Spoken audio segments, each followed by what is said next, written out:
Okay, it's live. Okay.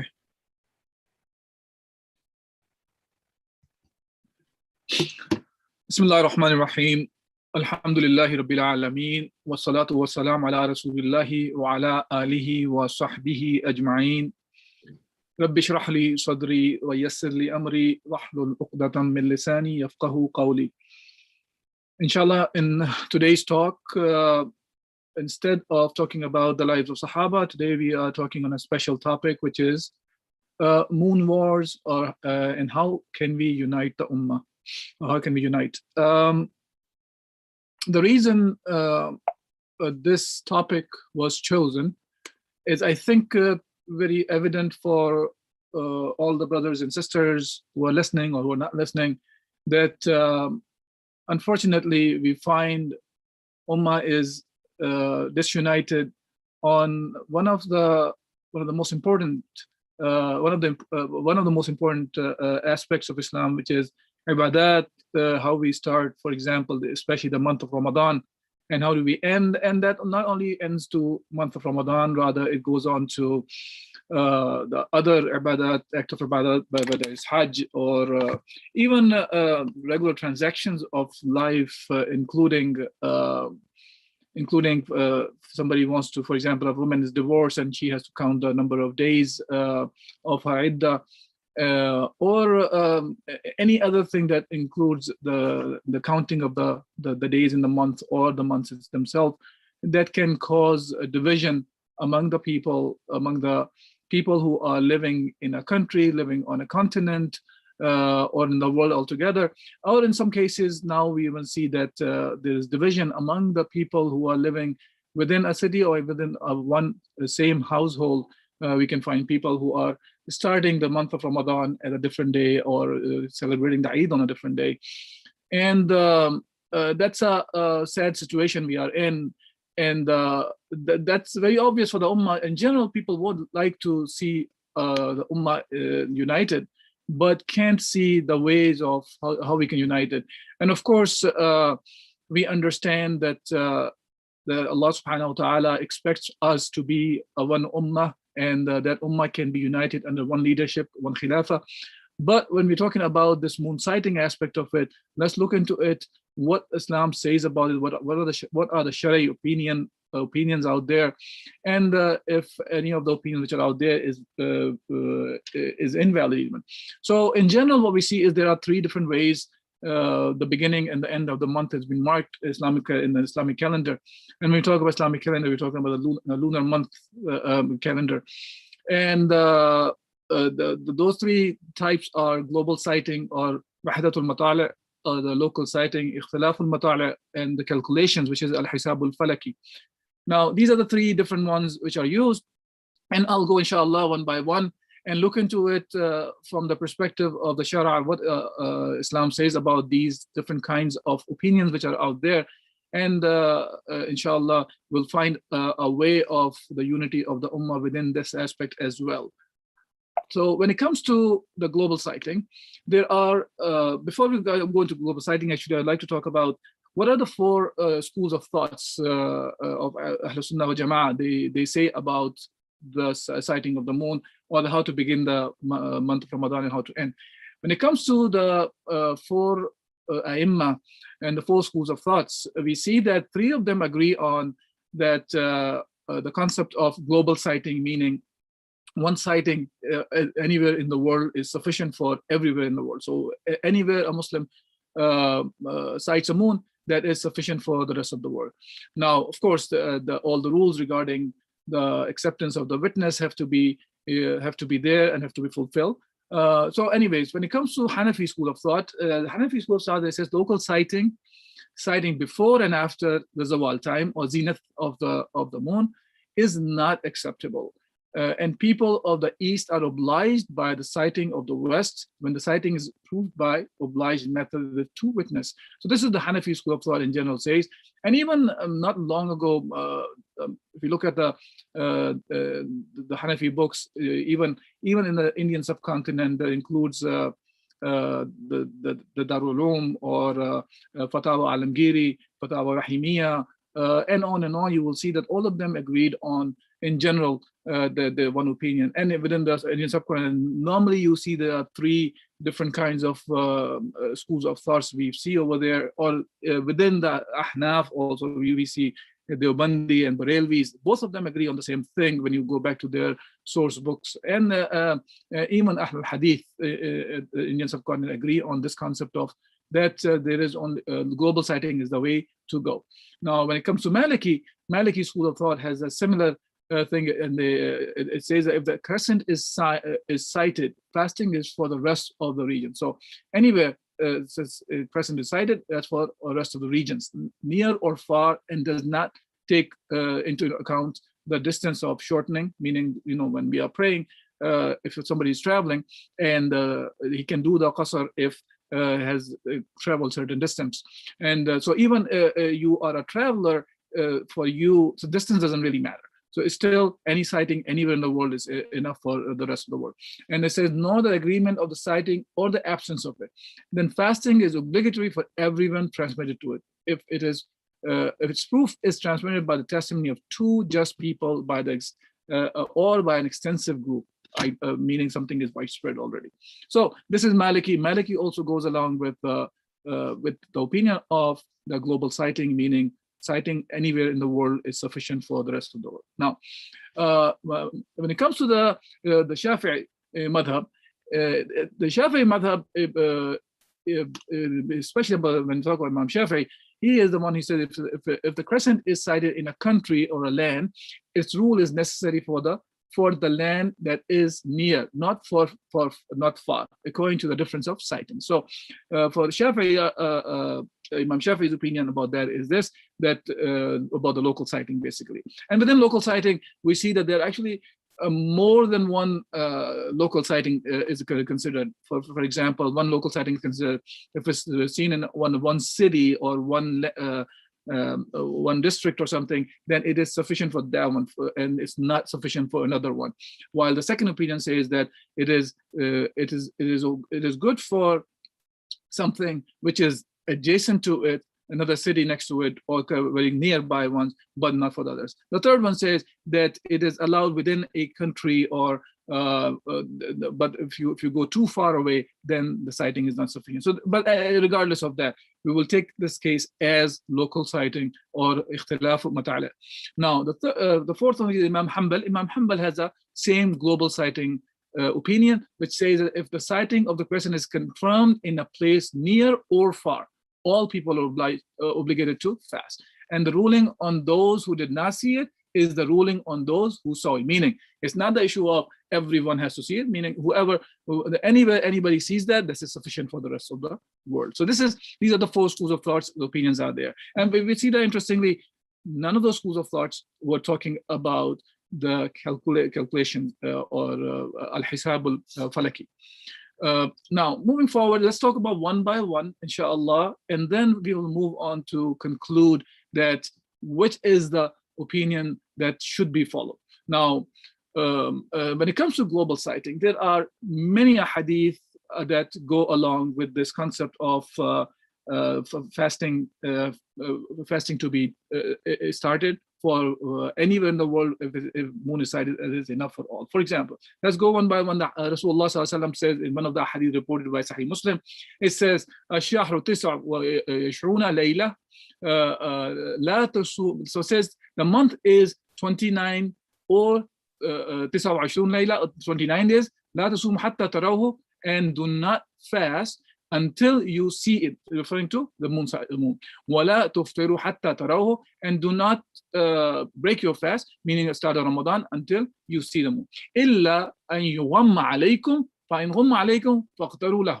So now it says that, and if you see, but if it is cloudy, in the case of cloudy, then you calculate it. فَقْدِرُوا لَهُ, meaning calculate means it's making the estimate. And now this estimate does not necessarily mean it's talking about calculation, because the other ahadith discusses the issue of what are you supposed to do in the case of when you don't sight the moon.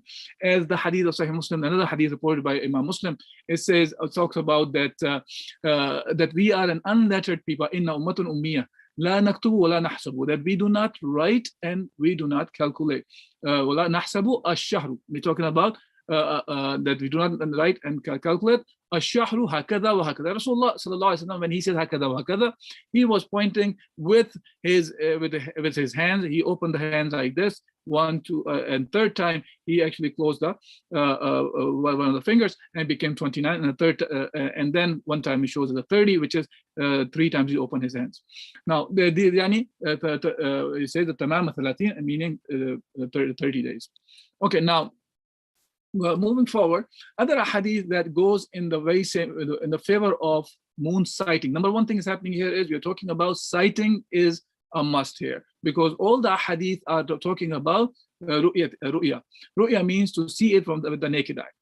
In this hadith, Rasulullah says, "Sumu li ru'yatihi waftiru li ru'yatihi. Fa in غم عليكم فاكملوا عدة شعبان شعبان 30." This is a muttafaqun alayh hadith. Muttafaqun alayh hadith means that this hadith is reported by both Imam Bukhari and Imam Muslim in their Sahihain, in their both the authentic books.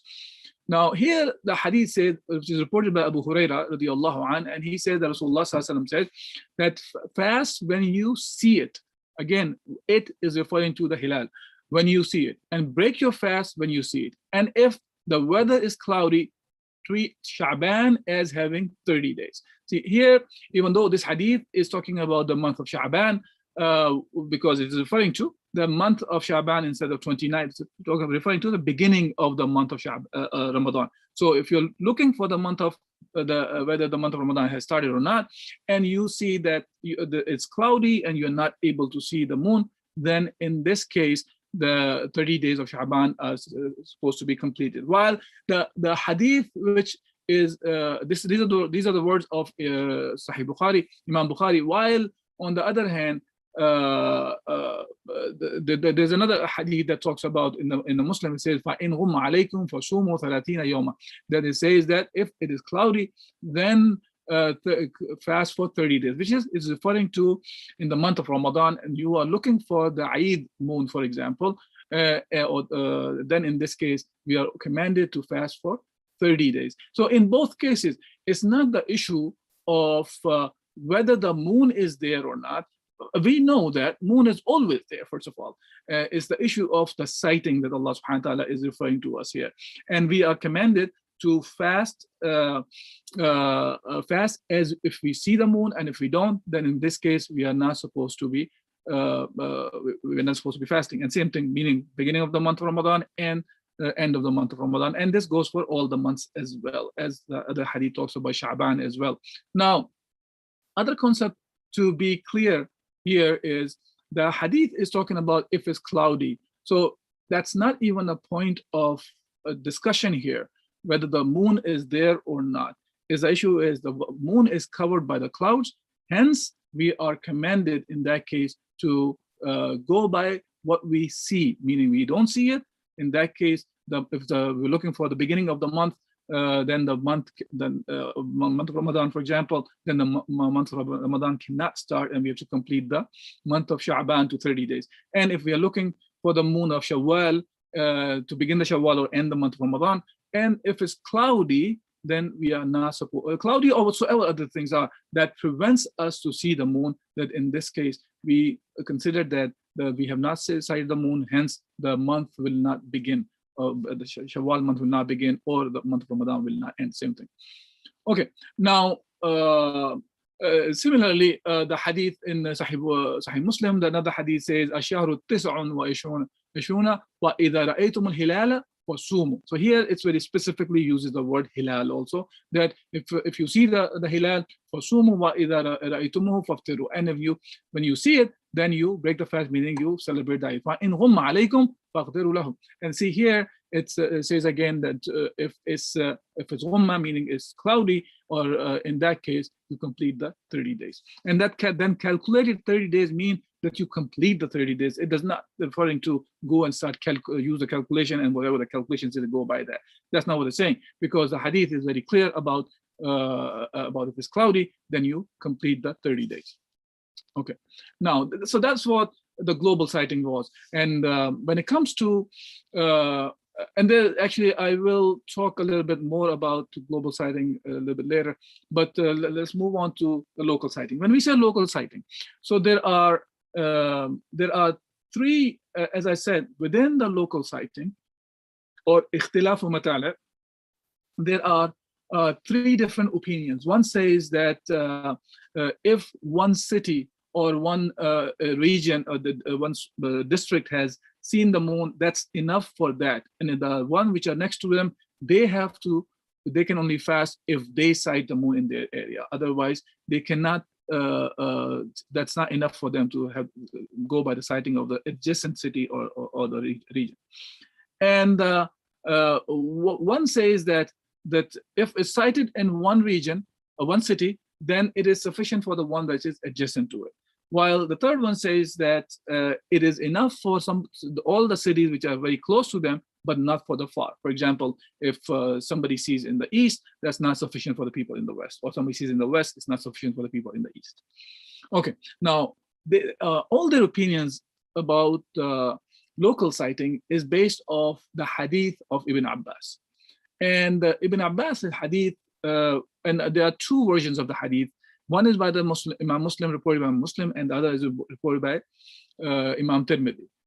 This hadith is referred as the hadith of the Qurayb, and the hadith says an Qurayb, that an al-Fadl bint al-Harith. So she was the mother of Ibn Abbas. She's the one who actually sent him to Muawiyah, towards Muawiyah in Sham.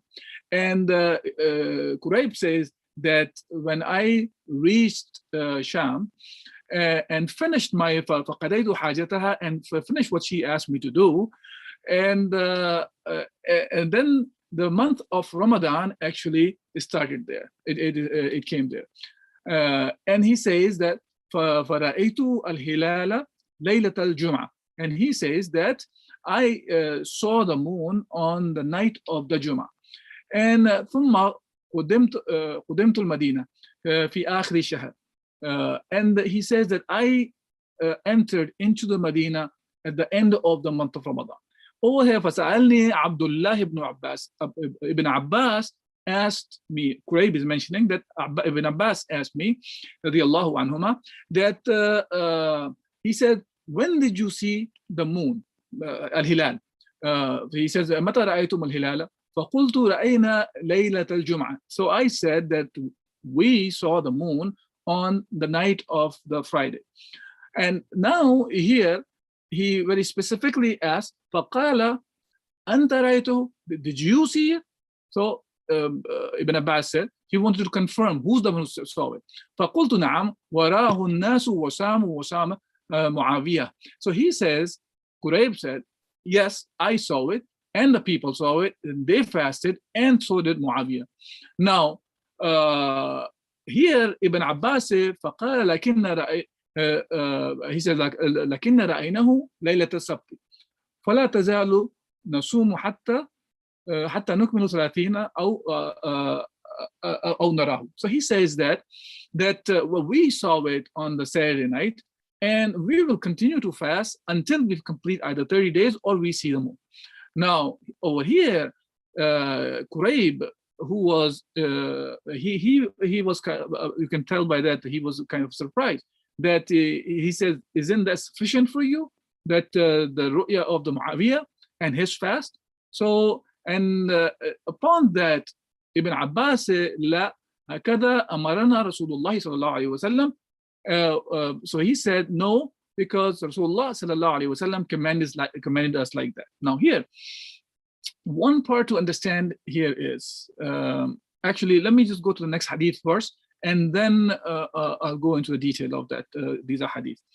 The other hadith is reported by Imam Tirmidhi in his Jama', and here there's a little bit difference in the hadith, the wordings.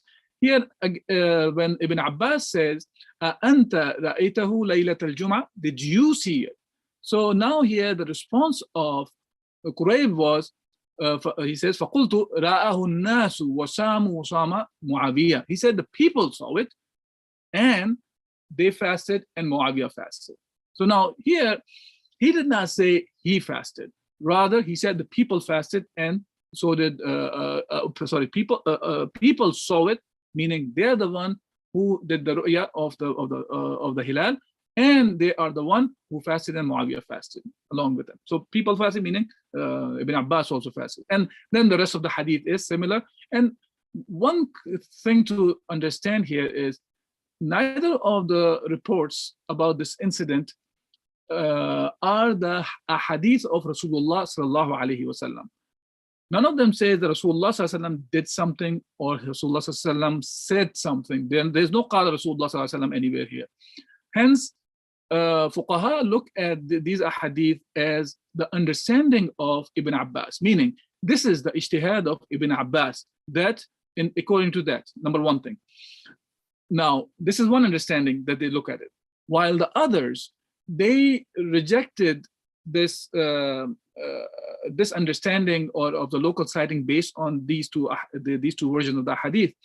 They say that here the person who came was Qurayb, who's reporting it to Ibn Abbas, and according to the Tirmidhi, that hadith says actually he was not even the one who sighted the moon, because he said the people saw it and people start fasting, and so did Muawiyah.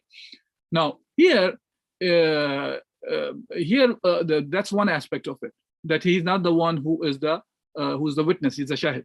Now other scholar says because Qurayb was only one person who was reporting back to Ibn Abbas, and one witness was not sufficient for this issue, hence they rejected it. Anyways, so all those three Aimma besides Imam Shafi'i, they did not accept that, and they rejected these hadith for the issue of citing, even though they have used this same hadith for other things, but not for this. Now, as I've said, this is more considered as the saying of a Sahabi or understanding of a Sahabi, Ibn Abbas here. And I just want to bring this up again, we talked about yesterday as well, which is, let's be careful about here that many times many of us think of it whenever they think of the books of ahadith, they think of it as if the books of ahadith carry just the ahadith of Rasulullah sallallahu alaihi wasallam, and this is not true, because ahadith books do have the sayings of the Sahaba as well, and this is why the ahadith are categorized differently. Meaning, for example, the hadith that goes back to Rasulullah sallallahu alaihi wasallam, that hadith is called marfu', that goes back to Rasulullah sallallahu alaihi wasallam, and we are talking about his actions, his sayings, and his acceptance of an action done in front of him. And now, the second kind of ahadith in those books are called those ahadith which are mawquf. Mawquf means that they go back to the Sahabi. And then the third one is called maqtu', and maqtu' is a hadith that goes to the tabi'i. So in this case, what we're looking at is not the hadith of Rasulullah sallallahu alaihi wasallam. Now, and we are bound to follow. When we talk about the hukum shari, every action that we do that needs a hukum shari, and hukum shari has to be extracted from Quran, Sunnah, Ijma Sahaba, and the Qiyas. Now, in this case, what we're seeing is not a hadith of Rasulullah sallallahu alaihi wasallam. Hence, it cannot be used as an evidence for something. But if somebody is following this opinion of a Sahabi as an ijtihad of Sahabi, that's a separate issue. But to say that this is an evidence for something else itself, that is not the right way to extract the rules. Okay, now that's one thing. Now, besides that, there are ahadith actually which are reported by Ibn Abbas, and those ahadith themselves actually are the ones which go in the favor of global citing rather than talking about the local citing. Because in that case, these are ahadith of Rasulullah sallallahu alaihi wasallam we are referring to.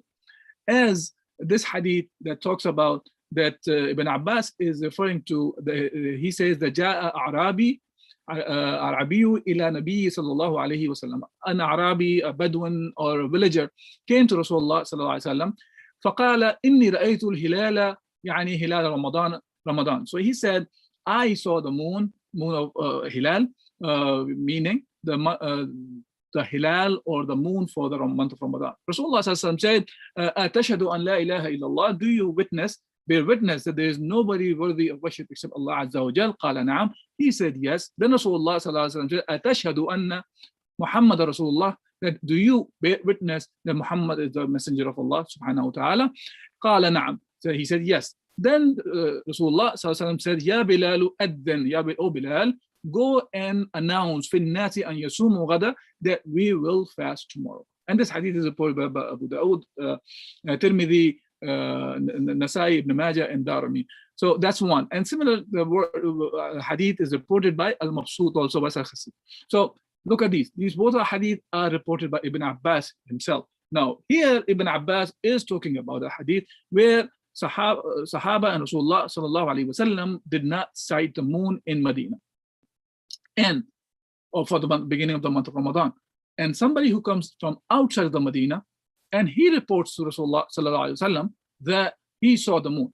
And Rasulullah only thing that he confirmed was that he was a Muslim, because remember that a Muslim is in the case of the moon sighting, a single witness is sufficient. And this is most of the fuqaha say that a single witness is enough, especially in the case of if it's cloudy and it's difficult to see the moon. If it is very clear, clear sky, in that case, there are scholars say differently that a group of people must see it to say that the moon was sighted. Now, but in this case, we see that Sahaba Rasulullah did not see the moon in the Medina, and then they accepted the sighting of somebody who came from outside of Medina, and hence he announced that fasting should be started tomorrow. Now, there's another hadith that talks about the issue of they were Rasulullah and Sahaba, they were fasting in the month of Ramadan, and they did not see the month, the end of Ramadan's moon, meaning they did not see a moon, they did not sight Hilal on the 29th night of the 29th. So they were completing the 30 days. They were fasting the 30th fast, and somebody came from outside of Medina, and he reported that they have sighted the moon. And Rasulullah again confirmed about being a Muslim. And then the time for Salatul Eid was passed. Hence, he commanded the Sahaba that break your fast, and we will pray Salatul Eid next day. So all these hadith also confirm more about the global sighting, and also they go against the ikhtilaf al-mata'ali and the local sighting. But as I'm saying, it is considered as an opinion of Ibn Abbas, and hence it will be looked at as an opinion of Ibn Abbas, that he is saying that he is following the command as he was commanded by Rasulullah sallallahu alaihi wasallam. Now, besides that, another aspect of local sighting needs to be understood. And now, let me just get a pen because it'll be easier for me to show. Okay, now if we take this local sighting aspect of it, and it becomes more confusing and create more division within the ummah in a very strange way, and which is especially nowadays when people are talking about local sighting, it's not even talking from the perspective of near or far or any of those things. Rather, it has become the concept of the lines that have been drawn within the ummah by the colonialist powers when they divided the Muslim lands into states and statelets. And what we see here is simple example of that is the example of Indian subcontinent. So prior to 1947, it was under the occupation of for about 200 years or so under the British occupation. But let's still looked at the Indian subcontinent as one country here. Now, in 1947, India was divided into two countries. So before 1947, it's considered as one. Hence, there is one moon. One sighting is sufficient for the whole huge Indian subcontinent. Then in 1947, as you can see, so that's what. This is where the Indian subcontinent. Okay, I don't know how to undo that now. Anyways, so this is what included in the Indian subcontinent. So here's we have India here, Pakistan here, and Bangladesh here. So 1947, before 1947, it was one. And then in 1947, India was divided into two countries. So it became, here is the West Pakistan, and here is the East Pakistan, which is, and then there's India. So now it became two countries, even though East and West Pakistan were about 1,000 miles away. but they were still considered as one country. Then in 1971, this part, which is the East Pakistan, that converted into Bangladesh. So hence, so that there's one moon here, second one became Pakistan after 1971, and third one is in Bangladesh here, third. So you have three different moons for the region that used to have one. Now, similarly, that's not confused. There's more confusing things than this even, because you can see Pakistan and Bangladesh seem to be a bit far. Anyways, now within Pakistan, for example, Oman is not far away from Gwadar, and we can see that it's about I don't know, 200 miles or something from Gwadar to Oman, and which is part of Pakistan. Now, which is Oman and Pakistan is very close. Now, if the moon is sighted, for example, Oman, they would say that, well, that's for Oman, it's not sufficient for Pakistan. But at the same time, if the moon is sighted, so Oman is here, so that sighting is not sufficient for Pakistan. But here you have Islamabad somewhere here, all the way up north. Now that is almost 800 miles away from Karachi or Gwadar. But that sighting is sufficient for the whole Pakistan, from Islamabad to Karachi, or Peshawar to Karachi. On contrary to that, if it is seen here, which is also in Peshawar, for example, here's in some area here, and which is next to Afghanistan, they would say that that moon is enough for Pakistan, or will go all the way down to Karachi or Gwadar or Hyderabad, but it is not sufficient for Afghanistan, which is right next to it. Or if the moon is sighted in Iran, that's not sufficient for Pakistan, but it's sufficient for the whole Iran, Iran is double the size of Pakistan, and even though it has the border with Pakistan, but that's not sufficient. So these are wrong ways of looking at moon sighting when we talk about local sighting. Other thing is, let's assume that you say that the moon is sighted here, and you are going to take just neighboring cities, okay? So, or neighboring country even. So Pakistan sights the moon, then you say Afghanistan also has sighted the moon. But you stop there, and you say, no, that you cannot go further than that. Why not? So Afghanistan has started the month of Ramadan, Iran is right next to it, or Tajikistan is right next to it, or Turkmenistan is right next to it. So why can't that sighting be enough for them also? And if you look at it from that perspective, then this one sighting can move on whichever direction you're going, east or west or north or south. Then you will keep connecting each time zones, and everything will come under one sighting. And that's the right way of looking at it anyways, not just because of looking from this angle of closeness or how they are connected to each other, or even if they are not connected. The issue is the hadith are very clear about this, and that's what we are supposed to be following. And when we are talking about our actions, they have to be driven by the hukum shari.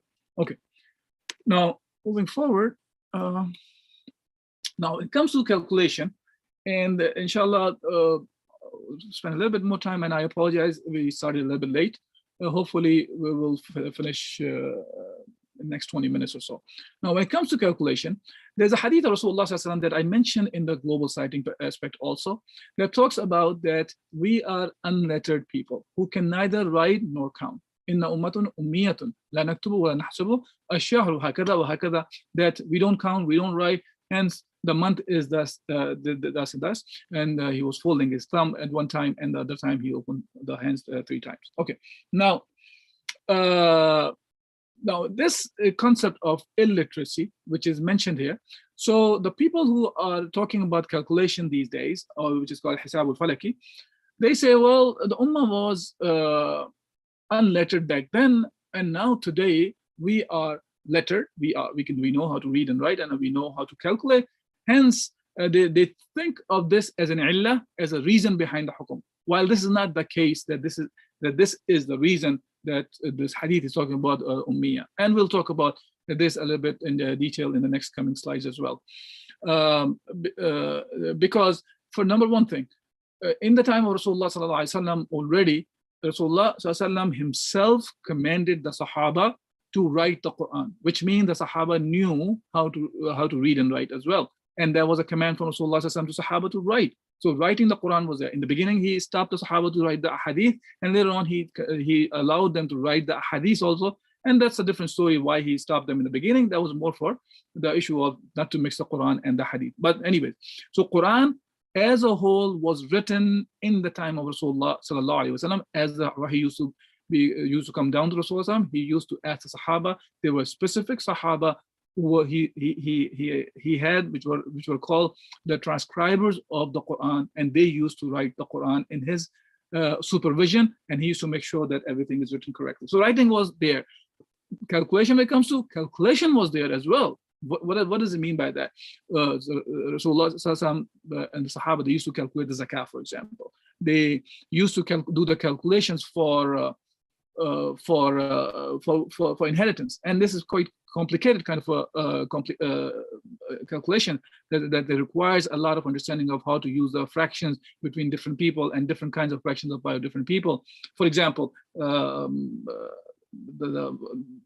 daughter gets the half what the son gets if a father dies, and if the husband dies and he has, let's say, 3 sons, so and a wife, then 1/6 of the portions will go to 1/8 will go to the wife, and each son will get 1/3 of it. So whatever will be left over, they will be divided among the sons. So there's a lot of fractions involved. I cannot even do it in my mind right now. I have to do it with a paper and pen.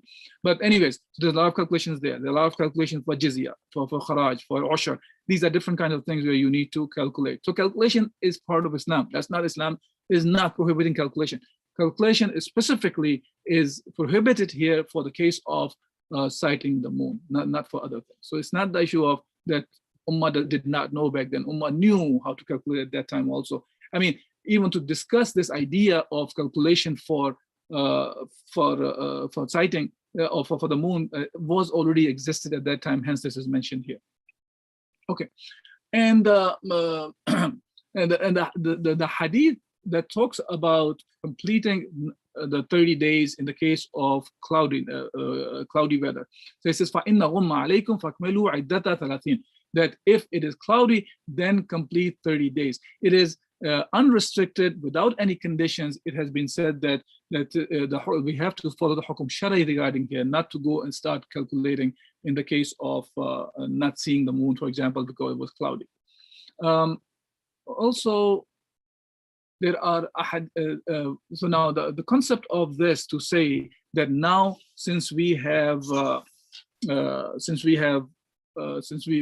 are lettered, or we can calculate and we can read and write, hence we should be able to do the calculation, is incorrect from many different angles also. For example, when Allah subhanahu wa ta'ala says, وَلَا تَقْتُلُوا أَوْلَادَكُمْ خَشْيَةَ إِمْلَاقٍ, that do not kill your children because of the fear of the poverty. Now here Allah subhanahu wa ta'ala is saying that because of the concept of killing your children was a norm at that time.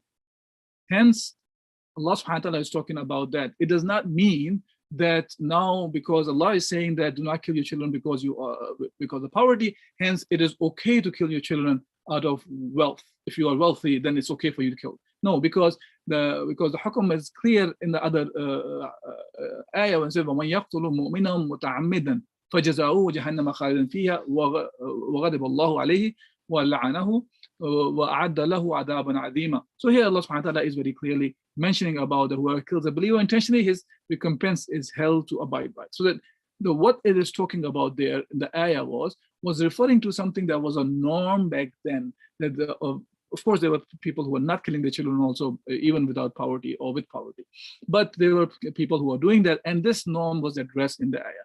Similarly, when the hadith we previously was talking about that the ummah is unlettered, he was talking about the general norm of the Arab society was those people and Arabs were unlettered.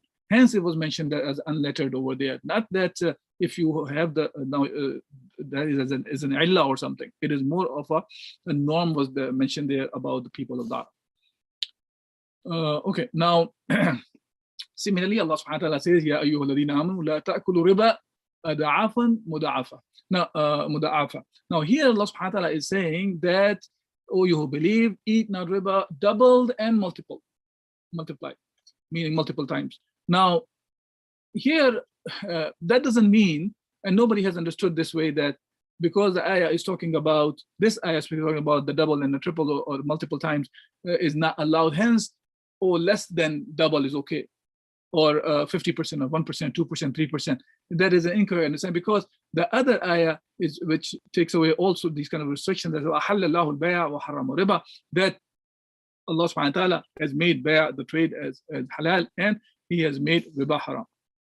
Okay, now, so the concept of illiterate is suspended, as we just talked about. Therefore, if one who was unable to sight the moon due to clouds or rain, then it becomes obligatory to complete 30 days of the month, whether or not we know how to calculate. So that idea of illiterate was not specific for to say that once you have the you are able to calculate and write now, or the nation itself has become the lettered nation, hence now from now on we are allowed. No, the idea was that it is the calculation itself was prohibited for us in this matter, and we were restricted to sight the moon.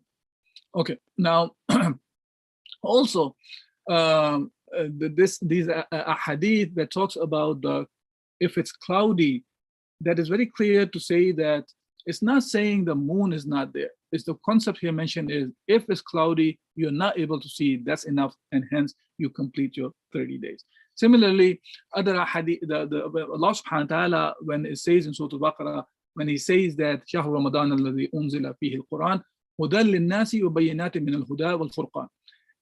This month of Ramadan is a month we reveal the Quran that has the guidance for the people and for the people of mankind, and Bayinat explains from the guidance, and the Furqan, it is Furqan, meaning it is the one that distinguishes the haq from the batil.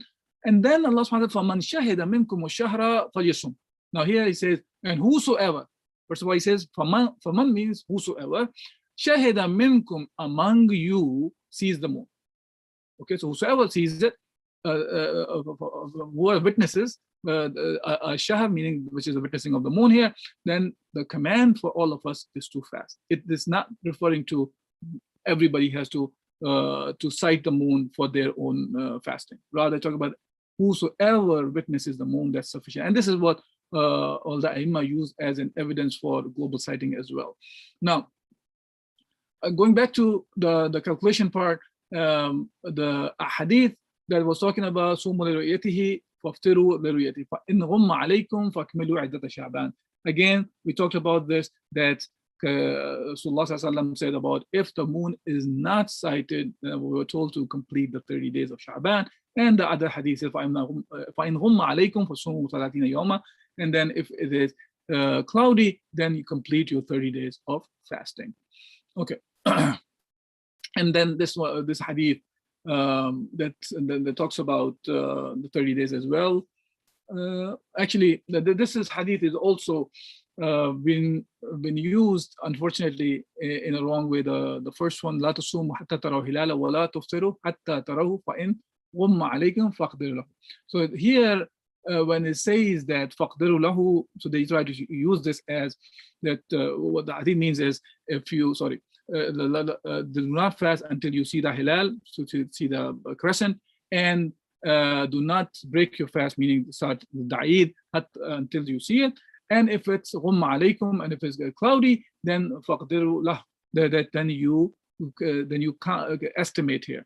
Now, estimation here means the 30 days because of the other hadith. So estimation cannot be considered as calculation here, because the hadith are very clear about that. Says that, for example, ash-shahru 29 ليلة فلا تصوموا حتى تروا فإن غم عليكم واكملوا عدة 30. That says that the month is 29 nights, nights and days, of course, means, and then do not fast until you see it.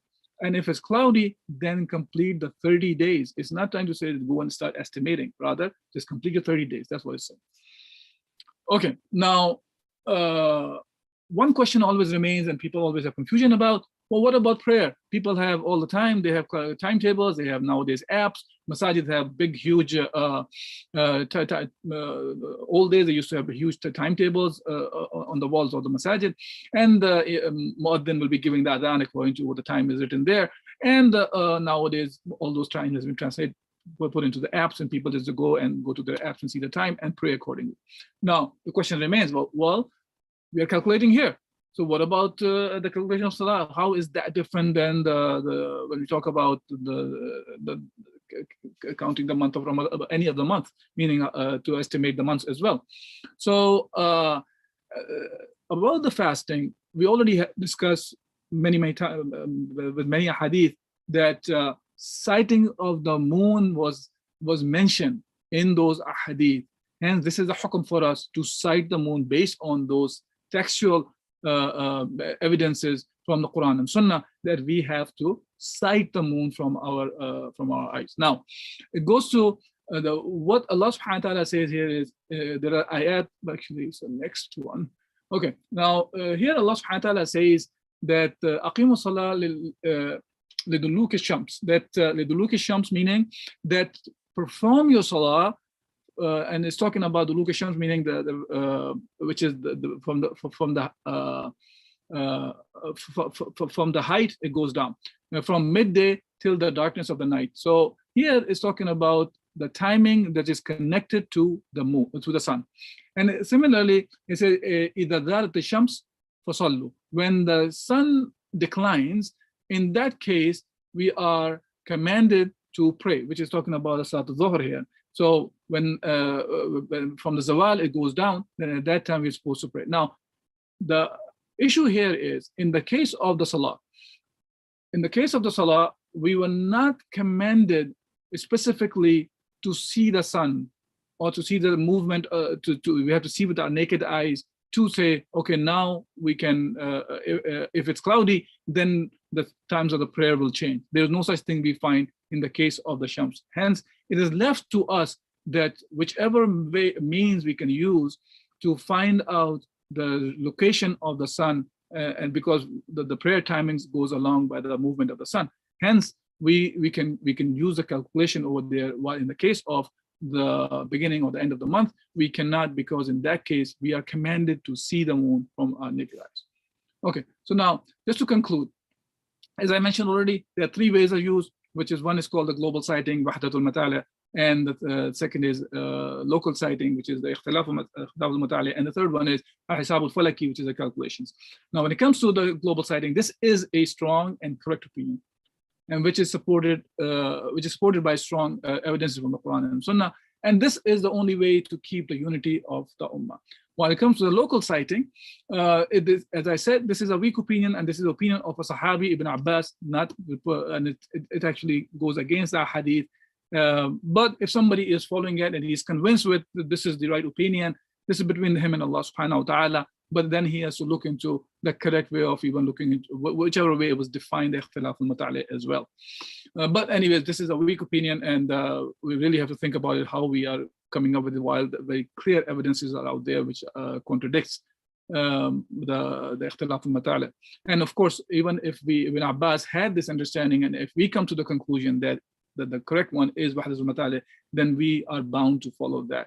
And calculation, this contradicts clear Shari text and cannot be considered as Shari opinion. So this is not even talking about difference of opinion issue. This is not this contradicts clearly Rasulullah's wordings are there that tells us not to follow the calculation. Hence, we are not supposed to be following the calculation. Now, people can say that, well, this is because this is a way to unite the Ummah. Look, whether it's a unity of the Ummah or disunity of the Ummah, we are bound to follow Allah subhanahu wa ta'ala. If Allah subhanahu wa ta'ala has commanded us to fast by sighting the moon, then we are bound to follow Allah subhanahu wa ta'ala's command, and we have to sight the moon and go by that. And within that sighting the moon, we see that the global sighting is the most correct opinion, and that should be followed. Now, how do we do this? See, the problem today is that because we as Muslim Ummah have been divided into multiple states and states, that's 57 plus.